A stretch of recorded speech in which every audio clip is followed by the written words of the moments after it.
Are you ready to turn your podcast into a money printing machine? In this video, I'm going to share 9 ways you can do exactly that. And I bet 3 of them you've never even considered. What's up, guys? Ryan Helms here, founder of Legacy Podcasting and Melville.app. And in this video, I'm going to share how you can turn your podcast from an expensive hobby into a bill printing machine. But before we do that, go ahead, drop a comment down below. Let me know, have you ever made money from your podcast? If you have, I'd love to know how, and maybe I can include that in a future video if I don't cover it in this one. But let's don't waste any more time. Let's get into why you came and clicked play on this video, and it's to learn how to make some money from your podcast. So the first one we've got here is Josh and Jill Stanton. They actually charge their guest to come onto their podcast.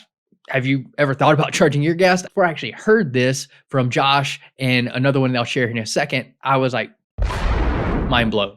So they charge $9.97 for you to come on their podcast, but not everybody. If you want to skip the line, so they kind of have a skip the line fee where you pay $9.97 and you can expedite that process of coming on their podcast. You know, supply, demand. They got a lot of people that want to be on their show because they have a big audience. Thus, they can charge money to get on in front of their audience a bit quicker. John Lee Dumas is another one. He has a huge podcast called Entrepreneur on Fire, and you'll see here he charges $3,500 to come on his podcast. And as far as I know, that's for everybody to come on the show, no matter who you are. Disclaimer, we've got a couple of our clients on that podcast in the past, and we paid between $3,500 and $4,500 to have our clients appear on his podcast. So if you do the math, I mean, he's pumping out a ton of episodes. At one point, he was doing 7 days a week. Now I think he might do 3 to 5 a week, but still do the math. I mean, that's a hefty business just from your interview-based podcast. So pretty cool, right?